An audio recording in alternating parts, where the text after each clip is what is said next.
Hello dear students, how are you. I think आप लोग बिल्कुल बेस्ट होंगे।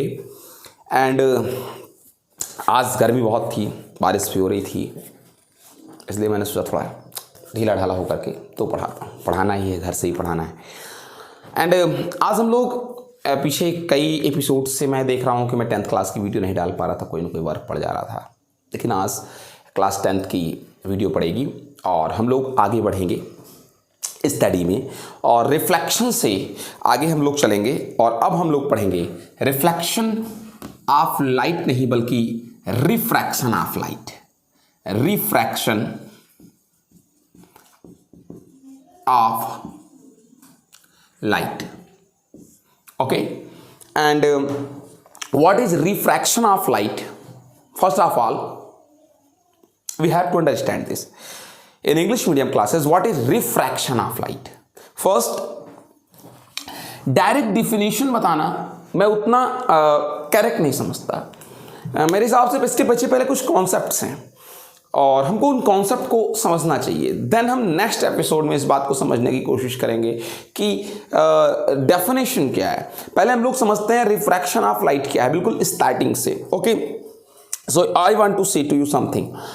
पहली चीज तो ये इन रिफ्रैक्शन ऑफ लाइट कि कोई भी मटेरियल मीडियम अगर है, any type of material medium from which light passes, that is called medium. Okay, what I am saying, any material either liquid और गैस और solid from which light passes, that is called medium. What is my next matter?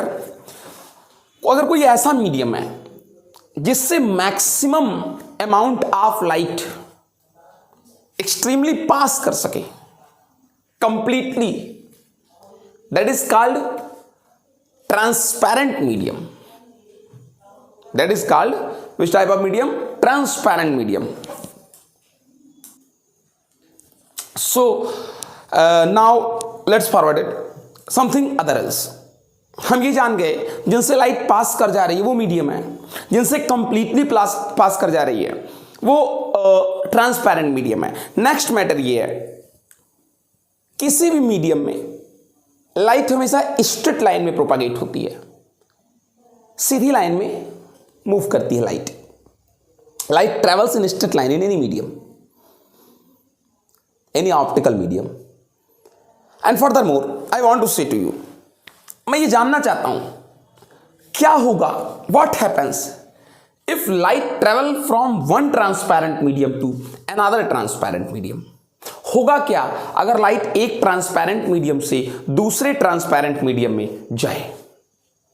इसको समझने के लिए हम एक activity को करेंगे, ठीक है ना, एक प्रैक्टिकल करेंगे हम लोग, एक प्रयोग करेंगे इसको जानने के लिए। वो क्या हो सकता है, आइए देखते हैं। आप एक काम करें, आप दो तीन चीजें ले लें, दैट्स आई टेल यू। आप पेंसिल ले लें एंड आप एक बीकर ले लें या बीकर ही ले लें। ओके, एंड अब करें क्या चीज, आप इस पेंसिल को बीकर में वाटर फिल कर लें और वाटर फिल करने के बाद आप इसमें पेंसिल को होल्ड कर दें।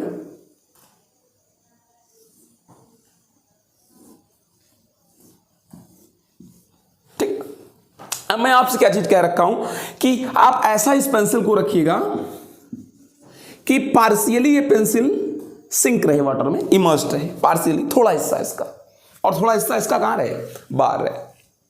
अगर आप ऐसा करते हैं, आप इसको ऑब्लिक्वली हल्का सा तिरछा ऐसे डालें, ऑब्जर्व करें इस पूरी पेंसिल को आप, ठीक है ना, वो हिस्सा जो बाहर है वाटर से और वो हिस्सा जो इमर्ज है वाटर में।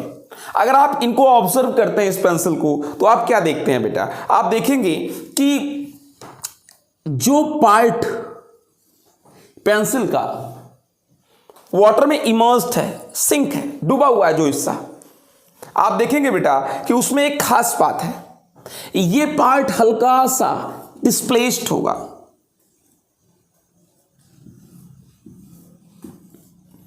आपको ऐसा फील होगा जैसे पेंसिल यहां से ब्रेक हो गई है। एंड थोड़ा सा डिस्प्लेस्ड हो गई है इस तरफ, टूटा हुआ हिस्सा ब्रेक पार्ट थोड़ा सा डिस्प्लेस्ड हो गया है। आप इस चीज को ऑब्जर्व करेंगे। सर इसका रिजल्ट क्या मतलब, और एक्चुअली ऐसा है नहीं, बिल्कुल पेंसिल हमारी ब्रेक नहीं हुई है, ओनली अपीयर हो रहा है हम लोग को ऐसा कि जो टूटा हुआ हिस्सा जो ब्रेक पार्ट है वो हल्का सा डिस्प्लेस हो गया है। अब प्रश्न ये है कि ऐसा क्यों? क्योंकि अगर हम पेंसिल को बाहर कर लें तो ऐसा कुछ नहीं होता, पेंसिल हमारी बिल्कुल मेंटेन है। अब हमको ये ऐसा क्यों हो पा रहा है? इसका मतलब ये निकल कर आता है साइंटिफिकली अगर थिंक अबाउट किया जाए कि अगर हम कोई चीज देख पा रहे हैं तो उसका रीजन ये है कि उस ऑब्जेक्ट से जो लाइट निकल रही है, जो लाइट इमर्ज हो रही है, जो लाइट निकल रही है उस ऑब्जेक्ट से, वो हमारी आंखों में एंट्री ले रही है, तभी हम ऑब्जेक्ट को क्या कर पा रहे हैं, देख पा रहे हैं। अब ये थोड़ा सा डिस्प्लेस्ड दिखाई दे रखा है और ये जैसे वैसे ही दिख रहा है। इसका मतलब ये हुआ कि पेंसिल के इमर्स्ड पार्ट और जो पेंसिल का पार्ट पानी में नहीं इमर्स है, दोनों से जो लाइट रेज चल रही हैं वो हमारी आंखों में कम से कम सेम डायरेक्शन में नहीं पहुंच रही हैं। अगर सेम डायरेक्शन में सारी लाइट पहुंचती आंखों में तो हमको पेंसिल बिल्कुल स्ट्रेट दिखाई देती, क्योंकि सारी लाइट पेंसिल से एक ही डायरेक्शन में चलती तो पेंसिल बिल्कुल सीधी दिखती। सीधा ना दिखना पेंसिल का, not straight, something displaced this part, that suggests us that there is something difference in the light propagation in our eyes from the immersed part. जो हिस्सा डूबा हुआ उससे चलने वाली लाइट का डायरेक्शन कम से कम वो नहीं है जो डायरेक्शन इन लाइट्स का है, जो पानी के अंदर नहीं है। ओके, तो हम कह सकते हैं, क्या कह सकते हैं बेटा, कि the light reaching in the eye from this immersed part is something different from the other part of the pencil.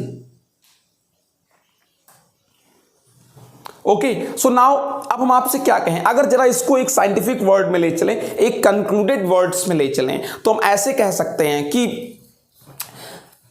Object तो एक ही था, पेंसिल। हां, यह बात अलग है कि कुछ हिस्सा इसका वाटर में इमर्स्ड है, फिर लाइट रे सबसे चली तो एक ही डायरेक्शन में होगी, फिर क्यों ये अलग दिख रहा है? इसका मतलब ये हुआ, वो भी जितना वाटर में सिंक है उतना ही क्यों अलग दिख रहा है? इसका मतलब ये हुआ कि जब एक ही ऑब्जेक्ट से लाइट रेज चल रही थी तो चूंकि यहां से चलने वाली रेस केवल एयर में ही मूव कर रही हैं, लेकिन ये रेस वाटर से किसमें, एयर में एंट्री लेंगी। इसका मतलब ये कुछ अपने पाथ को क्या करेंगी, चेंज करेंगी वाटर के लेवल को लीव करने के बाद, और इनको कुछ ऐसा करना नहीं है। तो चूंकि इनका डायरेक्शन वाटर से एयर में जाने पर चेंज हो रहा है, इसलिए हम कह सकते हैं कि इमर्स्ड पार्ट से जो लाइट रेज चल रही हैं वो अपना डायरेक्शन चेंज कर दे रही हैं जब वो वाटर टू कहां पहुंच रही हैं, एयर में पहुंच रही हैं। यानी इसका मतलब ये निकला कि light bends from its path. ये जो लाइट है ये बेंड हो गई है अपने इनिशियल पाथ से, देख ले इधर नहीं गई बल्कि इधर मुड़ गई, when it emerge from water to air. जब वो वाटर से किस में जा रही है, एयर में जा रही है, और इसलिए वो डिफरेंट डायरेक्शन में आंख में पहुंच रही है, ना कि उसी डायरेक्शन में जिस डायरेक्शन में यहां से लाइट चल रही थी। ये होता है। मैं एक और एक्टिविटी करूंगा, हम लोग ये सारी एक्टिविटी कर रहे हैं रिफ्रैक्शन को समझने के लिए। What is refraction? हम एक और एक्टिविटी करेंगे। वो एक्टिविटी क्या होगी मैं आपको बताता हूं, 1 मिनट इसको रिमूव करो। Then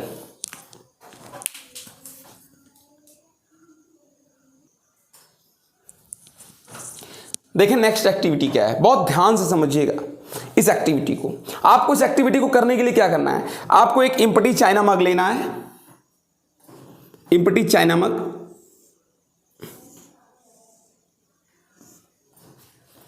okay. और इस एम्प्टी चाइना मग में आपको इसके बॉटम में एक कॉइन रख देना है, एक सिक्का, मान लेते हैं इसकी पोजीशन ए है। ओके, अब आप क्या करें, आप यहां पर खड़े हो जाएं, यहां पे, और यहां पर खड़े होने के बाद आप इस कॉइन को देख पा रहे हैं। फिर आप क्या करें, आप धीरे धीरे अपने आप को पीछे ले जाएं, बैकवर्ड। और जब आप धीरे धीरे पीछे जा रहे हैं, थोड़ी देर में जो कॉइन है ये आपके लिए नॉन विजिबल हो जाएगा, नहीं दिखेगा आपको। ऐसे मैं देख रहा था, अभी दिख रहा है। फिर जैसे जैसे मैं इधर जा रहा हूं, एक ऐसी पोजीशन आएगी कि मुझे ये कॉइन विजिबल नहीं होगा।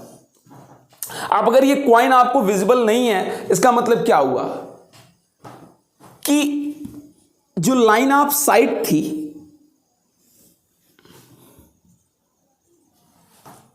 यहां से चलने वाली जो रेस थी, अब वो हमारी आइज में नहीं पहुंच रही हैं, वो ऑब्स्ट्रक्ट हो जा रही हैं इससे, मग के एज से, किनारों से मग के।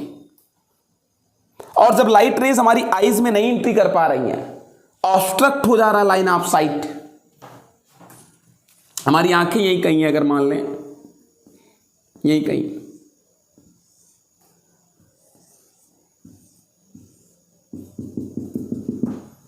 अब हमारी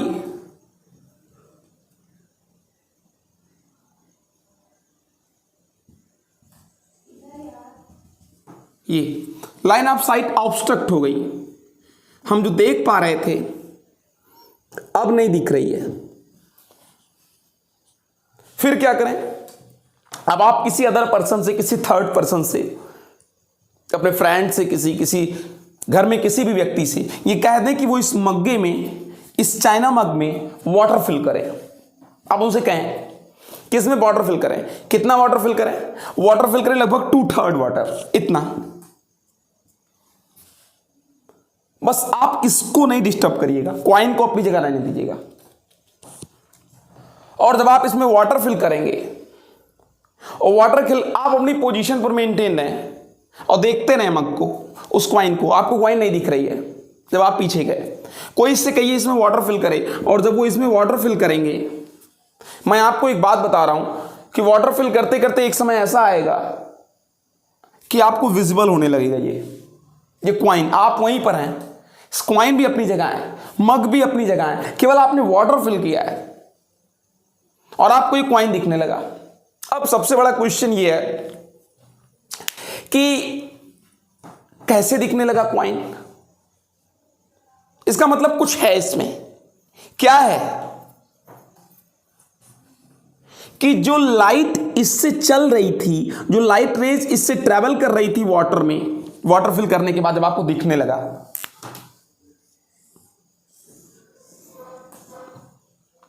ये कॉइन अपनी पोजीशन ए पर, वाटर फिल कर दिया आपने,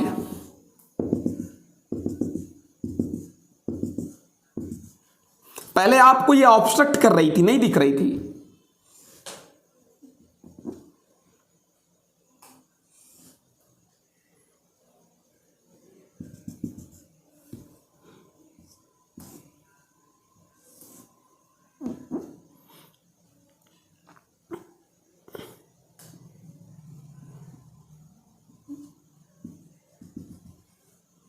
पहले आपको नहीं दिख रही थी,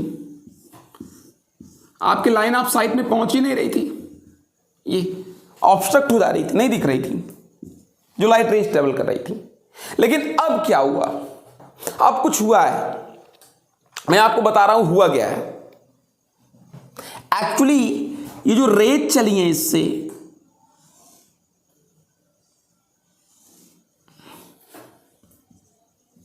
रेस तो सभी डायरेक्शन में चलती हैं, इधर भी, इधर भी, इधर भी, सभी डायरेक्शन में चलती हैं। रेस तो इधर भी चल रही हैं, हम कोई भी ले सकते हैं। लेकिन ये जो रेज यहां से चल रही हैं,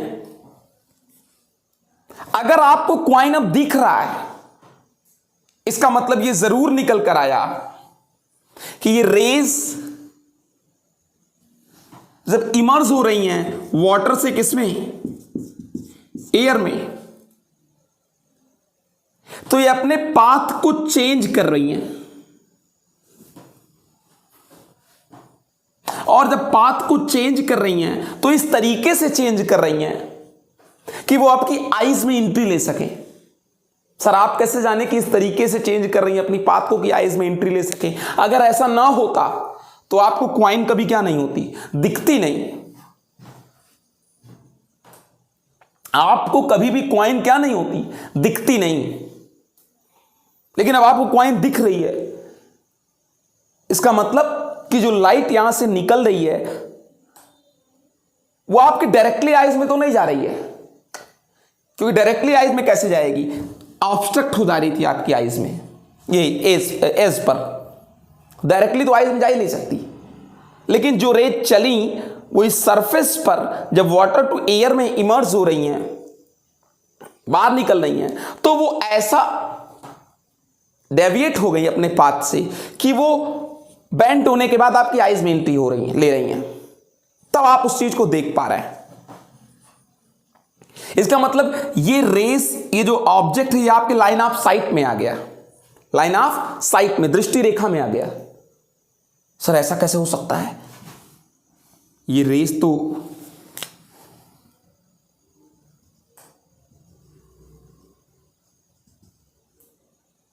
यहां जाके मिलेंगी, तो कैसे ये आपके लाइन ऑफ साइट में आ गया?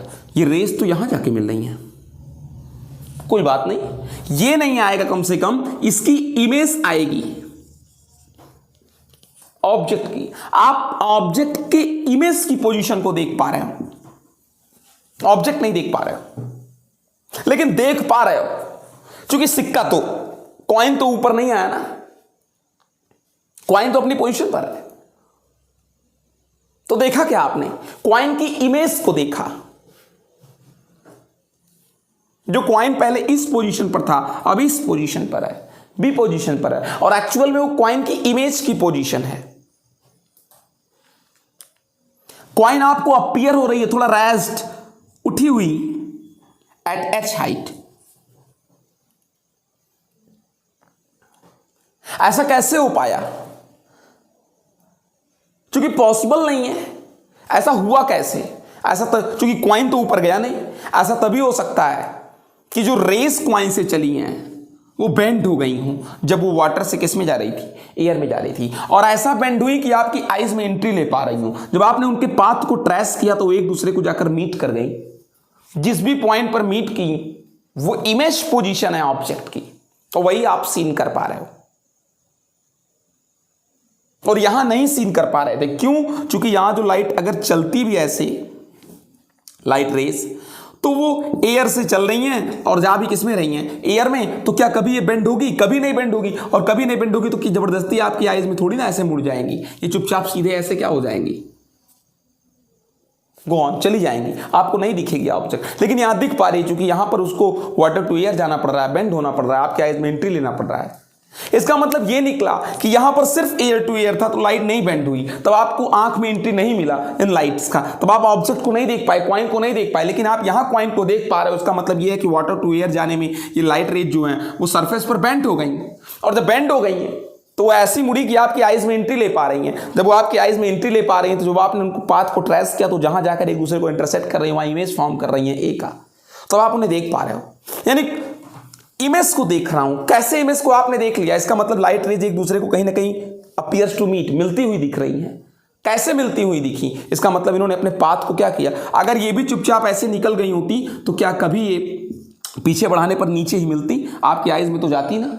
क्या अगर इनको अगर ये वाटर टू एयर में ना गई होती और अगर ये रेस बेंड ना हुई होती तो क्या कभी यहां पर मिलती? नहीं। पीछे बढ़ाने पर कभी ये बैकवर्ड साइज में मिलाने पर कभी ये ना मिलती एक दूसरे को, कभी ना मीट करती, और कभी ना अपीयर्स टू मीट होती, तो आपको कभी ये दिखती ना एक ही इमेज भी। इसका मतलब ये बेंड जरूर हुई हैं वाटर टू एयर जाने में, तभी आप इनको क्या कर पा रहे हैं, देख पा रहे हैं। यानी इन दोनों, जो अभी इसके पहले एक्टिविटी दिखाई थी और ये जो आप एक्टिविटी देख पा रहे हो, मैं आपसे इस चीज को कह सकता हूं, इन दोनों एक्टिविटीज के होने के पीछे जो रीजन है वो है रेज का बेंड हो जाना, ठीक है ना, मुड़ जाना, अपने पाथ से चेंज हो जाना। चले ऐसे थे और हो ऐसी गई, जब वो चेंज कर रही हैं किसको, सरफेस को चेंज कर रही हैं वन मीडियम से अनदर मीडियम, एक मीडियम से दूसरी मीडियम में जब वो ट्रेवल कर रही हैं, अपने पाथ को उन्होंने क्या कर दिया, चेंज कर दिया। उनका पाथ ये था लेकिन वो यहां ना जा करके बल्कि इन पाथ पर हो गई जब वो अपने मीडियम को चेंज कर रही थी। इन दोनों ही हैपनिंग्स में, दोनों ही एक्टिविटीज में यही चीज हमें दिखाई दी। तो क्यों इन्होंने अपने पाथ को डेविएट कर दिया, क्यों इन्होंने अपने इस इनिशियल पाथ को डेविएट कर दिया, यह अलग सब्जेक्ट है, इसमें हम बाद में जो है डिस्कस करेंगे आपसे क्यों इन्होंने अपने पाथ को डेविएट कर दिया। लेकिन अभी कंक्लूजन के तौर पे मैं सिर्फ इतना ही कहूंगा आपसे, इसी हैपनिंग को, इसी फिनोमिना को जिसके कारण आप कॉइन को और पेंसिल को हल्का सा डिस्प्लेस्ड देख पा रहे थे, उसी को बोलते हैं बेटा क्या, refraction of light. Refraction of light. और एक सबसे बड़ी बात क्या चीज है, क्या हुआ तो फिर रिफ्रैक्शन ऑफ लाइट, क्यों हुआ, कब हुआ। Actually when light travels from one optical medium to another optical medium, first optical medium to another optical medium, water to air or air to water, it is not always important that always light travels from water to air. It's maybe also possible when light travels from air to water, then also this happened. ये तब भी हो सकता है जब air से water में जाए लाइट। तो जब लाइट रेज एक मीडियम से दूसरे मीडियम, एक ऑप्टिकल मीडियम से one optical medium to another optical medium में ट्रेवल करती हैं, तो वो अपने पाथ को क्या कर देती हैं बेटा, चेंज कर देती हैं। ये यहां सीधे नहीं गई बल्कि चेंज कर दी अपनी पाथ को, ठीक है ना। कहां चेंज करती हैं, at the surface of separation of medium, उस सरफेस पर जहां मीडियम सेपरेट होते हैं एक दूसरे से, at the surface of separation of mediums, ठीक है ना। ये हो गया आपका refraction of light. When light travels from one transparent medium to another transparent medium, ठीक है ना, its change its initial path at the surface of the separation of the medium, medium के सेपरेशन के सरफेस पर, जहां medium change हो सकते हैं, वाटर टू एयर में जा रहे हैं अथवा एयर टू वाटर, जहां मीडियम चेंज हो रहा है वहां पर लाइट अपने इनिशियल पाथ से क्या हो जाती है, डेविएट हो जाती हैं, ठीक है ना, बेंड हो जाती हैं, थोड़ा सा ऐसे जा रही थी ऐसे हो गई, ठीक है ना। इसी को बोलते हैं क्या, रिफ्रैक्शन ऑफ लाइट। अब द बिगेस्ट एक क्वेश्चन है, what is the reason of the refraction of light, what is the cause of the refraction of light. अब हम आपको इस चीज के बारे में बताएंगे डिटेल में, बहुत ध्यान से आप सुने पूरे मैटर को, पूरी वीडियो को आप ध्यान से देखें। क्या रीजन है रिफ्रैक्शन ऑफ लाइट का, इसके पीछे का कौन सा कॉज है, आइए देखते हैं इसको।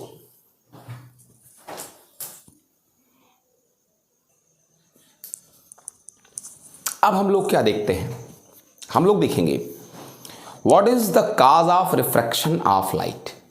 रिफ्रैक्शन ऑफ लाइट का रीजन क्या है, क्यों हुआ रिफ्रैक्शन ऑफ लाइट, ठीक है ना। एक एनालॉजी है, एनालॉजी आपको उसको समझना है, ओके। एक विश्लेषण है, एनालिसिस है, आप उसे समझने की कोशिश करें, ठीक है ना। देखिए इमेजिन करें कि जो है सोल्जर्स का कॉलम है कोई, और वो लोग मार्च पास्ट कर रहे हैं, मार्चिंग कदम ताल कर रहे हैं, ठीक। आप इस चीज को इमेजिन करें, ठीक है ना। और 4 सोल्जर्स हैं, 4, 1 2 3 4, दीज आर 4 सोल्जर्स, वो मार्च पास्ट कर रहे हैं 4 रो में, ओके। अब मैं आपसे क्या कह रहा हूं कि वो जो मार्च पास्ट कर रहे हैं वो ड्रम की बीट पर कर रहे हैं, जैसे left right left right left right left right left right, ऐसे ही। जब लेफ्ट बोलते हैं तो सब लेफ्ट निकालते हैं, राइट बोलते हैं तो सब अपना कौन सा स्टेप निकालते हैं, राइट, ओके। वो सभी मार्च पास्ट कर रखे हैं, ठीक है ना। अब मैं आपसे ये कह रहा हूं कि मान लीजिए जो वो मार्च पास्ट कर रहे हैं वो सब सेम स्पीड से कर रहे हैं। सेम स्पीड से मतलब मार्च पास्ट में जानते हैं सबका एक साथ लेफ्ट, सबका एक साथ राइट, ठीक है ना। अब मैं आपसे कहता हूं कि वो एक स्टेप में, एक कदम में सब इक्वल डिस्टेंस चल रहे हैं, एक स्टेप में सबका डिस्टेंस इक्वल है। अगर एक अपना लेफ्ट उठाकर रखता है आगे 4 मीटर, तो जो 4 आर्मी मैन है चारों 4 मीटर ही चलते हैं एक स्टेप में। सब अपना एक साथ लेफ्ट ही निकालते हैं, मतलब उनकी स्पीड जो है वो कांस्टेंट है, ठीक है ना, सेम है एंड कांस्टेंट है, सबकी स्पीड सेम है एंड कांस्टेंट है, चेंज नहीं हो रही है। ऐसा नहीं है कि वो पहले 4-4 मीटर का स्टेप ले रहे थे, फिर 5-5 मीटर का स्टेप लेने लगे, फिर 2-2 मीटर का, ऐसा नहीं है। कांस्टेंट स्पीड, सेम स्पीड सारे सोल्जर्स का। आप इन बातों को बिल्कुल ध्यान से लिखिएगा। अब हम उसके बाद आपसे क्या कह रहे हैं कि वो जो सारे हैं बेटा, वो सब एकदम डेफिनेट स्टेप चलते हैं, सब एक साथ बिल्कुल अपने मतलब चारों जितने 4 आर्मी मैन्स हैं सब इक्वल स्टेप लेंगे, इक्वल स्टेप लेंगे। और मैं आपसे एक चीज इक्वल स्टेप कब, यानी सब एक, अगर एक फर्स्ट आर्मी मैन 1 मिनट में 10 स्टेप, तो सेकंड आर्मी मैन भी 1 मिनट में 10 स्टेप ही चलेगा, ठीक है ना। थर्ड आर्मी मैन भी 1 मिनट में 10 स्टेप ही कंप्लीट करेगा। यानी मैं आपसे क्या कहना चाहता हूं, I want to say to you they are taken a certain fixed step numbers, ठीक है ना, इन 1 मिनट। 1 मिनट में सब इक्वल स्टेप्स लेंगे, ठीक है ना। After that I want to say to you कि हम उस बात को ऐसे एज्यूम करेंगे कि the step in 1 minute, 1 minute में जो स्टेप है that is called frequency of क्या, जो है लाइट हम कह सकते हैं, हम उसको मान सकते हैं कि वो फ्रीक्वेंसी है, ठीक है ना। जैसे फ्रीक्वेंसी लाइट ना कहें, बस वो फ्रीक्वेंसी है कि in 1 minute how many steps taken by the army mans, army mans ने कितने स्टेप लिए, उसको हम एक तरीके से फ्रीक्वेंसी मानकर चलेंगे। उसके बाद फिर क्या चीज कहते हैं कि in every step the covering distance is taken as the wavelength, हर स्टेप में उन्होंने जितना डिस्टेंस कवर किया उस डिस्टेंस को हम लोग क्या मानकर चलेंगे, वेवलेंथ मानकर चलेंगे। हर स्टेप में जो उन्होंने डिस्टेंस कवर किया उसको हम वेवलेंथ मानेंगे, ठीक है ना। क्या चीज, 1 मिनट में वो जितने स्टेप लेते हैं, मान लीजिए n स्टेप लेते हैं 1 मिनट में, हम इसको फ्रीक्वेंसी मानकर चलते हैं। उसके बाद फिर क्या चीज कहते हैं, जो डिस्टेंस उन्होंने कवर किया है हम उसको वेवलेंथ मानकर चलते हैं, ठीक है बेटा। उस 1 स्टेप में चले गए डिस्टेंस को वेवलेंथ मानकर चलते हैं। इतना हमने कर लिया। अब उसके बाद आपसे क्या चीज कह सकते हैं कि अगर आप ये जानना चाहते हैं कि स्पीड ऑफ सोल्जर, ठीक है ना, स्पीड ऑफ क्या बेटा, सोल्जर पर मिनट में सोल्जर्स की स्पीड क्या है, ठीक है ना, पर मिनट में सोल्जर्स की स्पीड कितनी है, स्पीड कितनी है सोल्जर्स की पर मिनट, तो आपको बताता हूं क्या, number of step in 1 minute, इसका मतलब फ्रीक्वेंसी मल्टी क्या, distance covered in 1 step, distance covered in 1 step, distance in how many step, 1 step. आपने क्या लिखा है, मैं आपसे स्पीड चाहता हूं, स्पीड का मतलब समझते हैं ना, स्पीड का मतलब क्या हो सकता है, डिस्टेंस, ठीक है ना, इन पर यूनिट टाइम में कितना आपने डिस्टेंस कवर किया, ये स्पीड है, ठीक है ना। तो मैं आपसे यही देखना चाह रहा हूं कि 1 मिनट में उन्होंने कितना डिस्टेंस कवर किया, तो 1 मिनट में जितना स्टेप चला है उस स्टेप को मल्टी कर दो, एक स्टेप में चले गए किससे, डिस्टेंस। जैसे मान लीजिए एक स्टेप में मैं 3 मीटर चलता हूं और मैं 13 स्टेप चल रहा हूं, तो 13 3 39, 13 3 39 मीटर पर मिनट में चल रहा हूं, that is my speed, that's I wrote down, ठीक है ना। Number of frequency multiplied by the distance covered in 1 step. Now अब आप लोग एक काम करें, ये इमेजिन करें जो सोल्जर्स हैं वो एक हार्ड ग्राउंड पर, ठीक है ना, एक हार्ड ग्राउंड मतलब एक ऐसा ग्राउंड है बिल्कुल मेंटेन है, हार्ड है, उसमें पैर बिल्कुल भी हमारा स्लिप नहीं करेगा, बिल्कुल भी हमें चलने में कोई दिक्कत नहीं होगी। ऐसे ग्राउंड पर हमारे 4 आर्मी मैन्स जो हैं वो क्या कर रहे हैं बेटा, वो मार्चिंग कर रहे हैं, मार्च पास्ट कर रहे हैं। अगर वो ऐसा कर रहे हैं, अब उसके बाद करते करते क्या करते हैं, वो हार्ड ग्राउंड से एंट्री लेते हैं एक सैंड और सॉफ्ट ग्राउंड पर, एक ऐसे ग्राउंड पे जिस पे बालू हो, सैंड हो। अब आप ये सोचें कि जब वो इंटर करेंगे पैच ऑफ सैंड, ठीक है ना, सैंड बालू के पिच पर जब वो एंट्री लेंगे, जिस जमीन पर बालू हो, एवरीबॉडी नोज कि बालू पे चलना इतना इजी नहीं होता, साइकिल लेकर कभी चलें, लेकिन हमारे जो सोल्जर्स थे वो हार्ड ग्राउंड से एंट्री ले रहे हैं एक सैंड और सॉफ्ट ग्राउंड पर, ठीक है बेटा। और वो जो एंट्री ले रहे हैं वो बिल्कुल थोड़े एंगल पर ले रखे हैं, ठीक है ना, एट सम डिग्री, कुछ एंगल पर, मतलब ऑब्लिक्वली वो एंट्री ले रहे हैं। ऐसा नहीं है कि वो बिल्कुल सड़क पर ऐसे चल रहे थे, ठीक है ना, ऐसा नहीं है कि सड़क पर ऐसे मूव कर रहे थे, वो थोड़ा सा सड़क पर ऑब्लिक्वली एंट्री ले रहे हैं, मतलब जब वो हार्ड ग्राउंड से किस में जा रहे हैं, सॉफ्ट ग्राउंड पर जा रहे हैं बेटा, तो वो ऑब्लिक्वली एट सम एंगल एंट्री ले रहे हैं, ओके। अब मैं आपसे क्या चीज कह रहा हूं, जरा सा ध्यान दीजिएगा, आप जरा सिचुएशन को देखें, इस फिगर की सिचुएशन को समझने की कोशिश करें। अगर आप इस फिगर की सिचुएशन को समझने की कोशिश करते हैं तो मैं आपसे ये क्या कहूंगा कि अगर आप इस सिचुएशन को समझें, 1 2 3 4 सोल्जर्स चल रहे हैं। अब जरा सा आप ध्यान देने की कोशिश करें कि जो सोल्जर नंबर 1 है बेटा, जो हमारा सोल्जर नंबर 1 है, आप देखें वो सबसे पहले एंट्री लेगा हार्ड ग्राउंड से, किसमें, सॉफ्ट ग्राउंड में। जब वो सबसे पहले एंट्री लेगा तो आपको पता है कि जितना आसानी से वो हार्ड ग्राउंड पर ऑब्लिक्वली चल रहा था, उतना आसानी से, उतना इजीली वो सॉफ्ट ग्राउंड पर, सैंड ग्राउंड पर नहीं चल पाएगा। उसकी स्पीड बालू पे हल्की सी कम हो जाएगी, रिड्यूस हो जाएगी, ठीक है ना। अब जब उसकी स्पीड रिड्यूस हो, लेकिन 2 3 4 सेकंड, थर्ड और जो फोर्थ, हमारे ये 3 जो सोल्जर्स हैं, उनकी स्पीड अभी वैसे ही बनी हुई है जैसी स्पीड उनकी पहले थी हार्ड ग्राउंड पर। लेकिन चूंकि ये फेस कर चुके हैं hard ground to soft ground को, इसलिए इनकी स्पीड रिड्यूस हो जाएगी फर्स्ट वाले की, ठीक है ना। देन मैं आपसे क्या चीज कहता हूं, उसके बाद आपसे ये मैं कहूंगा कि अगर आप नेक्स्ट स्टेप को क्लियर करें, अगले ही स्टेप में हमारा जो 2 नंबर वाला, सेकंड नंबर का जो कौन था बेटा, हमारा सोल्जर था, उसने भी फेस कर लिया कौन से ग्राउंड को, सैंड और सॉफ्ट ग्राउंड को। सेकंड नंबर ने भी, ये देखिए यहां के बाद अगले स्टेप में सेकंड नंबर ने भी जो है क्या कर लिया, फेस कर लिया। अब मैं आपसे कहूंगा first and second both are slow down, दोनों की स्पीड थोड़ी स्लो हो गई, but not third and fourth. Third and fourth जो है वो पहुंचे तो यहां पर, लेकिन उनकी स्पीड अब भी वही बनी हुई है जो हार्ड या ग्राउंड पर थी। यहां पर वो यहां पहुंचे लेकिन अपने ही मीडियम में है, हार्ड या फिर सॉफ्ट, मतलब हार्ड ग्राउंड में ही है, इसलिए उनकी स्पीड में कोई चेंजिंग नहीं हुई है। लेकिन फर्स्ट एंड सेकंड दोनों की स्पीड स्लो डाउन हो गई है, ठीक है। उसके बाद फिर मैं आपसे क्या कहूंगा कि इस समय अगर आप कोशिश करें समझने की थोड़ी सी, तो 2 लोग फर्स्ट एंड सेकंड हार्ड से सॉफ्ट ग्राउंड पर आ चुके हैं, एंड थर्ड और फोर्थ, थर्ड एंड फोर्थ ये दोनों अब भी, ये थर्ड की पोजीशन, ये फोर्थ की पोजीशन, मतलब ये थर्ड और फोर्थ की पोजीशन, ये वाला थर्ड एंड फोर्थ ये दोनों, ठीक है ना। अब भी थर्ड और फोर्थ जो है वो हार्ड ग्राउंड पर बने हुए हैं, यानी 2 लोग first and second soft ground पर पहुंचकर अपनी स्पीड को रिड्यूस कर दिए हैं। थर्ड एंड फोर्थ जो यहाँ पर है वो अभी हार्ड ग्राउंड पर है, उनकी स्पीड में कोई चेंजिंग नहीं है। यानी अब कंडीशन काफी एसिमेट्री हो चुकी है, एसिमेट्री हो चुकी है, असममित हो चुकी है, अनसिमेट्रिड है। 2 लोग हार्ड ग्राउंड पर हैं, 2 लोग सॉफ्ट ग्राउंड पर हैं, 2 लोग की स्पीड अभी पर्याप्त है और 2 लोग की स्पीड स्लो डाउन हो चुकी है फर्स्ट एंड सेकंड की।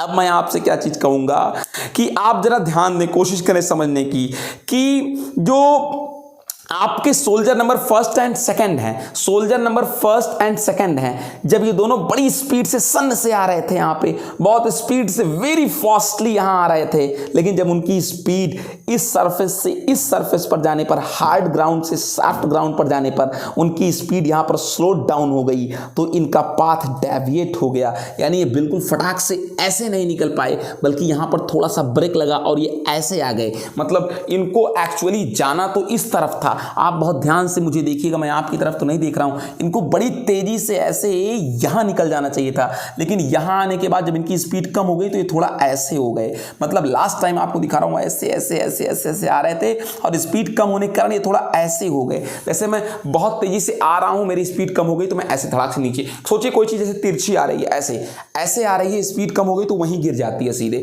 तो हुआ क्या चीज कि ये दोनों आ तो स्पीड से रहे थे, लेकिन स्पीड स्लो डाउन होने पर ये इस तरफ डेविएट हो गए, बेंड हो गए थोड़ा सा। यानी अब हम आपसे क्या चीज कह पा रहे हैं, अगर आप कोशिश करें देखने की, वो ये कह रहा हूं कि जो soldier number first and second है, दैट्स अपीयर टू डेविएट, वो थोड़ा डेविएट होते दिख रहे हैं अपने पाथ से, अपने इनिशियल पाथ से, इस वाले पाथ से इधर ना जाकर इधर डेविएट हो गए हल्का सा, ठीक है ना। Compare to third and fourth, third and fourth जो है, थर्ड और फोर्थ अभी भी अपने पाथ पर ही आगे बढ़ रहे हैं, चूंकि वो अभी हार्ड ग्राउंड पर ही हैं, तो उनके कंपैरिजन में, थर्ड एंड फोर्थ की कंपैरिजन में ये इधर डेविएट हो चुके हैं, ठीक है ना। अब मैं आपसे क्या चीज कह रखा हूं, जरा ट्राइंग टू अंडरस्टूड कि ये दिस कंटिन्यूज टिल ऑल, लेकिन ये सारी ये घटना सबके साथ होगी। अभी फर्स्ट और सेकंड के साथ हो चुकी है, अब ये घटना थर्ड के साथ होगी जब वो फेस करेगा हार्ड ग्राउंड से किस ग्राउंड को, सैंड या फिर सॉफ्ट ग्राउंड को, चूंकि अगला स्टेप में थर्ड वाला भी यहां आ जाएगा, फिर नेक्स्ट स्टेप में फोर्थ वाला भी, जो फोर्थ आर्मी मैन है वो भी फोर्थ वाला यहां आ जाएगा, यानी हार्ड से किस में आ जाएगा, सैंड या फिर सॉफ्ट ग्राउंड में आ जाएगा। फिर मैं आपसे ये कहूंगा कि जब first second third fourth 1 by 1 step करके जब सभी ने फेस कर लिया हार्ड टू सॉफ्ट ग्राउंड को, सैंडी ग्राउंड को, जब सब ने फेस कर लिया तो फिर सबकी स्पीड रिड्यूस हो गई, 4 किसकी, आर्मी मैन की और जब सबकी स्पीड क्या हो गई बेटा,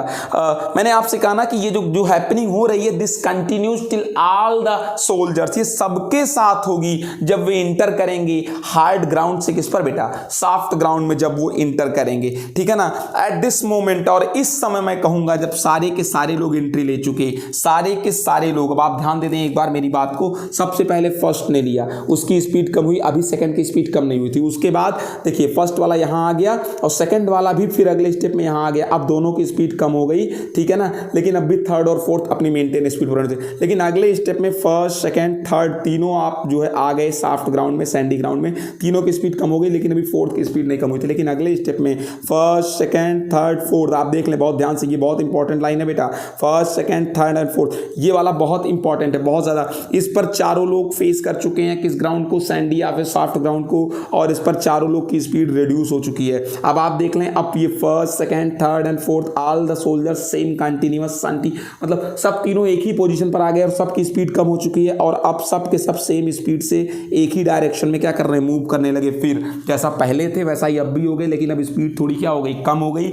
और 4 के 4 पर्सन्स, चारों आर्मी मैन की स्पीड कम हुई, सभी अपने पाथ से डेविएट हो गए, वरना सबका इनिशियल पाथ ये था, लेकिन आई एम सॉरी ये वाली थोड़ी सबसे गड़बड़ खिंच गई बेटा, सबका इनिशियल पाथ ये वाला था, ठीक है ना, मतलब जिस पर ये पहले जा रहे थे आप सीधा भी खींच सकते हैं, लेकिन अब क्या हो रखा है, पहले सबका इनिशियल पाथ ये था, लेकिन अब सब डेविएट हो चुके हैं, और अब सब एक साथ एक ही पाथ पर एक ही साथ पैरेलल एक ही डायरेक्शन में चल रखे हैं, लेकिन इनिशियल पाथ से हल्का सा डेविएट हो गए हैं इस तरफ, ठीक है ना। अब हम आपसे क्या चीज कहेंगे कि हम अब जरा सा इस बात को हम लोगों ने समझा किसके संदर्भ में, किसके प्रोस्पेक्ट में, हम लोगों ने इसको आर्मी मैन के प्रोस्पेक्ट में समझा, ठीक है ना, एक क्या बोलते हैं हार्ड पिच से एक सॉफ्ट और सैंडी पिच पर इस चीज को समझा कि स्पीड कम हुई सबकी, और स्पीड कम होते ही वो अपने पाथ से डेविएट हो गए। ये बहुत एक तरीके से कॉन्सेप्चुअल सा मैटर है। अगर आप इस चीज को सोचें, कोई चीज बड़ी स्पीड से ऐसे बिल्कुल ऑब्लिक्वली तिरछी आ रही है और स्पीड कम हो जाए तो वहीं तुरंत गिरने लगती है, यानी डेफिनेटली अगर कोई चीज ऐसे बहुत तेजी से आ रही है और अगर उसकी स्पीड कम हो गई तो वो सीधे नहीं निकल पाएगी, उसकी स्पीड हल्की सी कम होगी और वो इधर झुक जाएगी, ये बेंड जरूर हो जाएगी। ये बात हम लोगों ने देखी सोल्जर्स के साथ जब वो हार्ड ग्राउंड से सॉफ्ट ग्राउंड पर आ रहा है। अब जरा हम आपसे कुछ वर्ड्स कहने चल रहे हैं जो बहुत ही ज्यादा इंपॉर्टेंट है, आप उस वर्ड को सुनिएगा।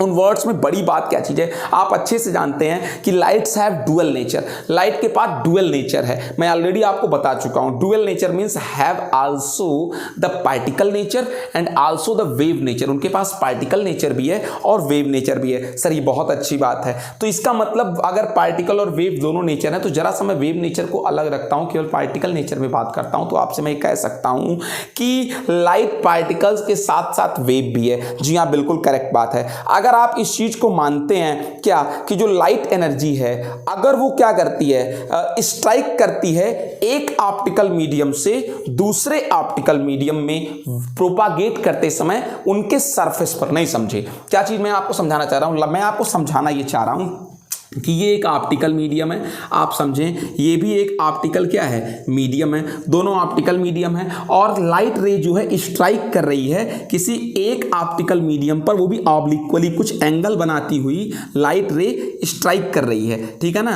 अब किसी एक ऑप्टिकल मीडियम में अगर वो स्ट्राइक कर रही है तो मैं तो आपसे ये कहूंगा ही कि अगर वो एक मीडियम से दूसरे मीडियम में जा रही है और पहला मीडियम थोड़ा सा क्या बोलते हैं कि सॉफ्ट है, ठीक है ना, मतलब सॉफ्ट का मतलब ये है कि पहला मीडियम थोड़ा सा क्या है, ये लेस डेंस है, रेयर है, बहुत ज्यादा डेंस नहीं है, लेकिन जो दूसरा मीडियम है वो डेंस है। डेंस का मतलब क्या होता है, थोड़ा सघन है, स्ट्रांग है, टफ है दूसरा मीडियम। तो जब लाइट एंट्री ले रही है तो जाहिर सी बात है जब वो स्ट्राइक करेगी फर्स्ट ऑप्टिकल मीडियम के सरफेस पर तो वो क्या करेगी, उसकी स्पीड थोड़ी स्लो डाउन हो जाएगी इस सरफेस पर, और जब उसकी स्पीड थोड़ी सी क्या हो जाएगी बेटा, स्लो डाउन हो जाएगी।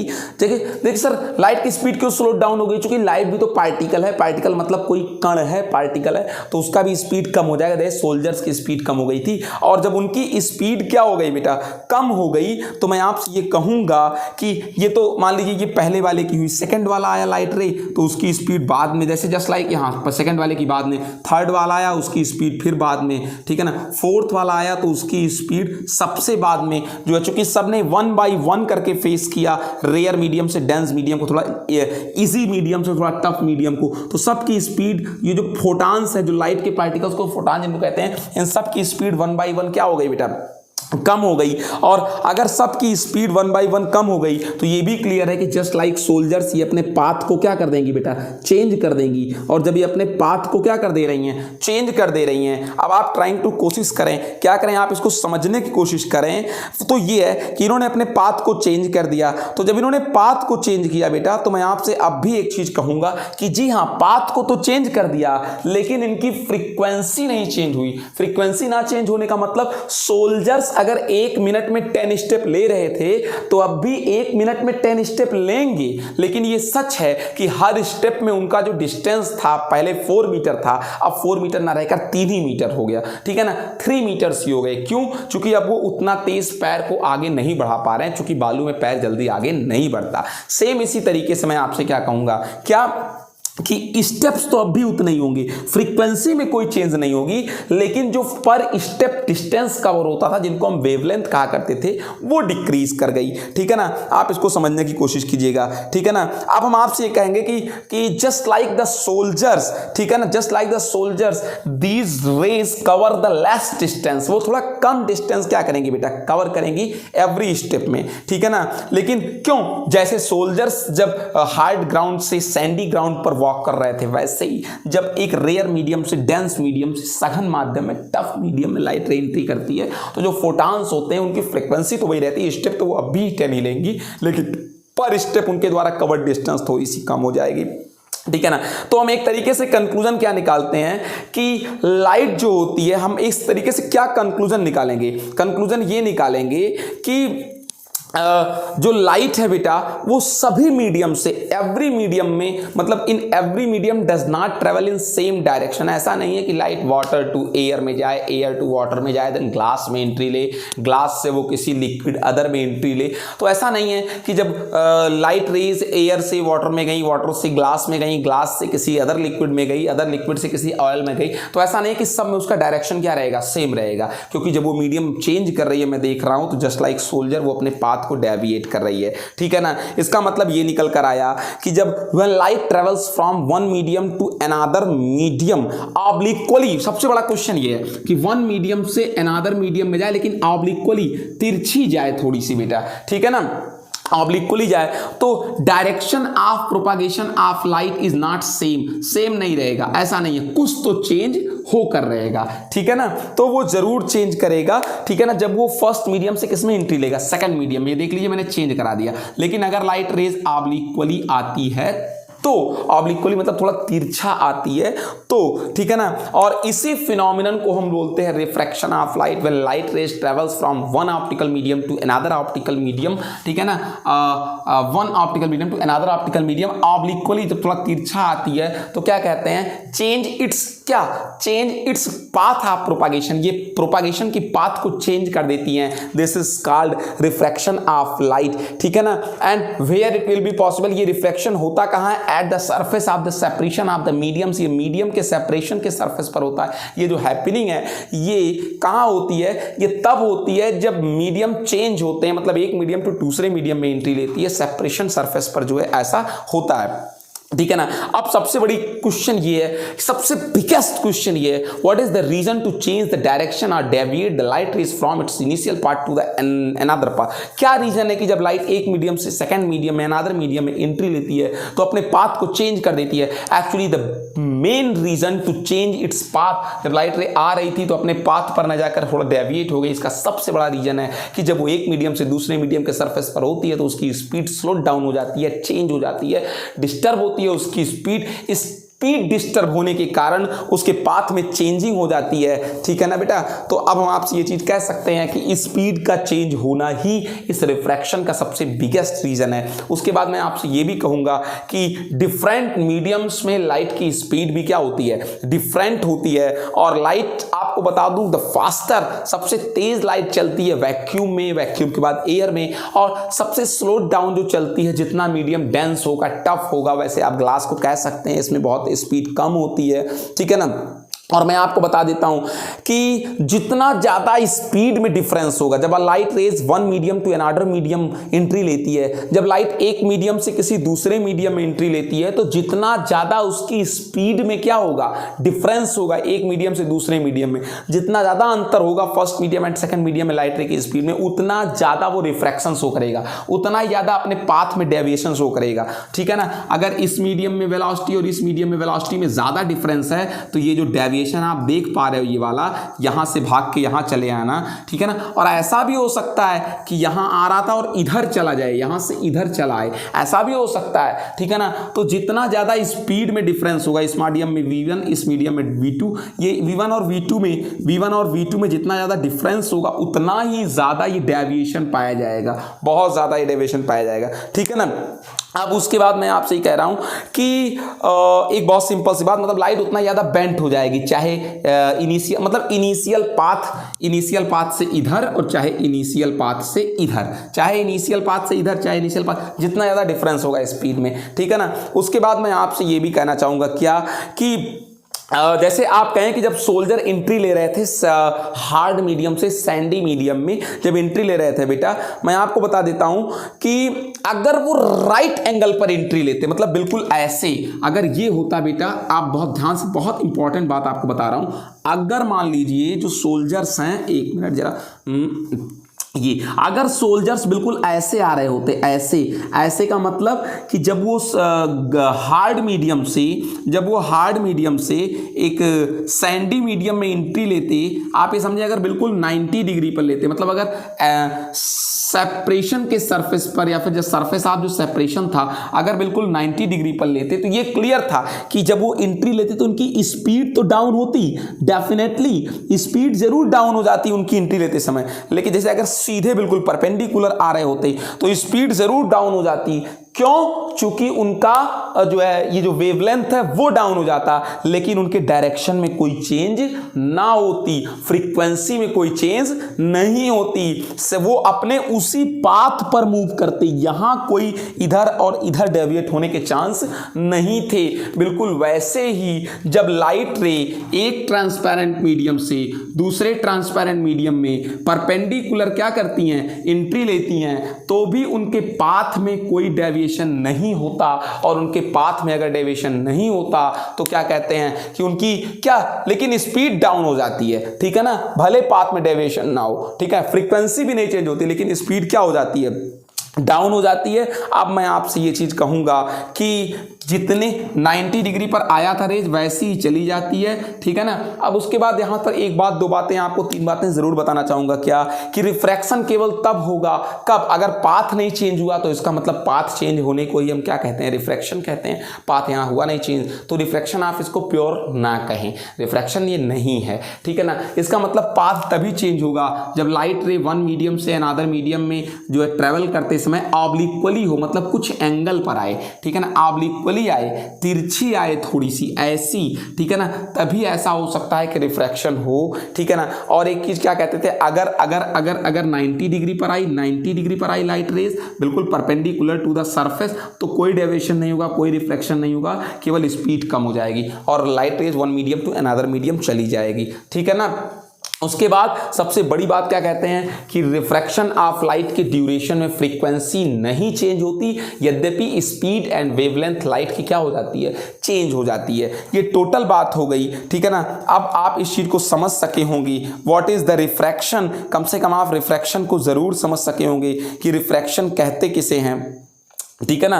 रिफ्रैक्शन इस चीज को कहते हैं क्या, when the light rays, what is refraction, when the light rays travels from one transparent medium to another transparent medium, जब लाइट रेज एक ट्रांसपेरेंट मीडियम से किसी दूसरे ट्रांसपेरेंट मीडियम में ट्रेवल करती है, ठीक है, वो अपने इनिशियल पाथ से क्या हो जाती है बेटा, इनिशियल पाथ से डेविएट हो जाती है, डिफरेंस हो जाती है, विचलित हो जाती है। इसी हैपनिंग को रिफ्रैक्शन ऑफ लाइट कहते हैं। When the light rays travels from one transparent medium to another transparent medium, it deviates from from it original path, ठीक है ना, and this happening is called refraction of light. Okay, इसी happening को refraction of light कहते हैं। जब light ray one transparent medium से another transparent medium में एंट्री लेती है तो वो अपने इनिशियल पाथ से डेविएट हो जाती है, आइदर इधर या फिर इधर, ठीक है ना।